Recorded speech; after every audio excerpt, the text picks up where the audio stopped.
Join us now for a stroll down memory lane and see just what occurred in your favorite year, 1959. So make yourself comfortable and prepare to recall the real pictures of the good old days. Enjoy the flick.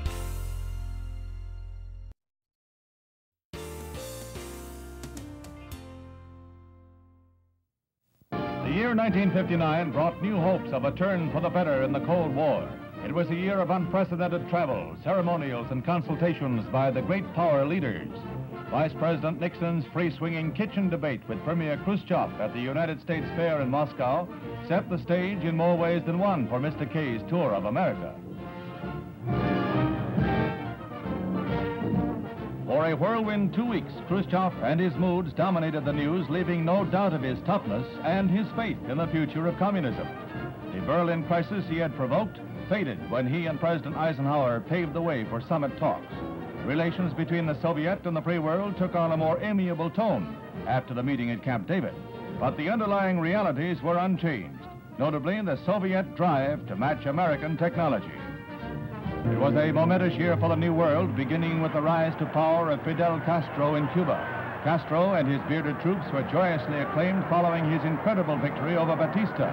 But through the months that followed, the leftist course of his social reforms roused new opposition. Discontent spread through the Caribbean, and Castro lashed out at critics with courts martial at home and furious denunciation of United States policies. At year's end, Cuba remained a scene of unrest. Cubana sabe también pelear y ganar batallas en este campo.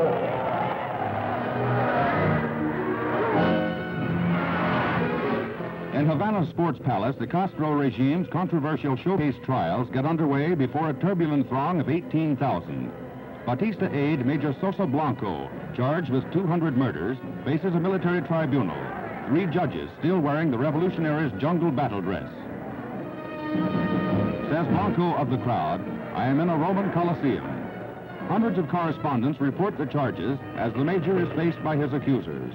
Much of the evidence is hearsay, but much more is direct and telling. 45 witnesses come forward to tell of acts of brutality and murder.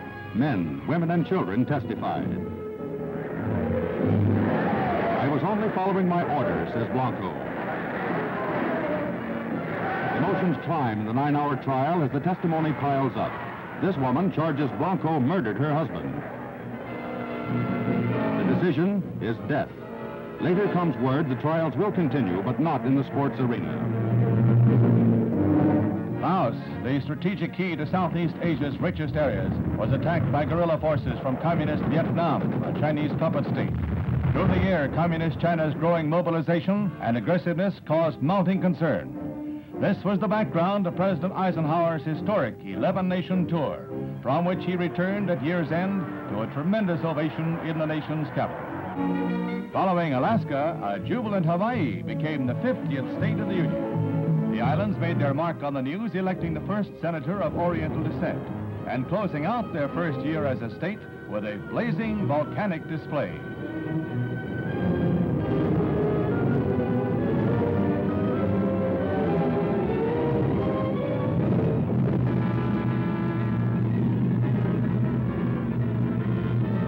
American-built Sabre jets of the Spanish Air Force roar overhead in a display of precision stunt flying designed to show that Generalissimo Franco's pilots are keeping pace with the Jet A. A display of delayed action parachute jumping follows, with the birdmen trailing columns of smoke to mark their fall. Multiple leaps with the goal of hitting a pinpoint target on the ground as closely as possible.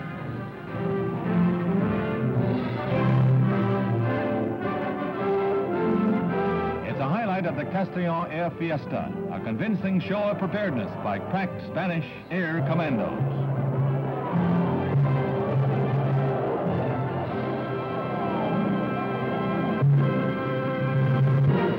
Scenes of Vice President Nixon's tour of Poland and the popular enthusiasm that greeted him in many areas, despite lack of notice in the press of his schedule. Over 250,000 lined Nixon's route, overshadowing by far Poland's recent reception for Khrushchev. Dramatic and eloquent evidence of the popular temper here in what is comparatively the freest of the Iron Curtain countries, and where the demands on the Vice President's talents in tact and diplomacy were possibly the greatest of his entire tour.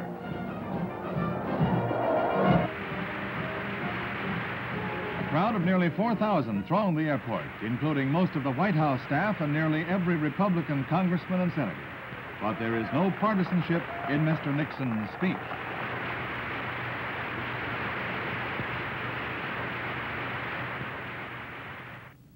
The people of the Soviet Union, and even more the people of Poland, who lost 1 out of 4 citizens in World War II, have suffered a great deal in wartime.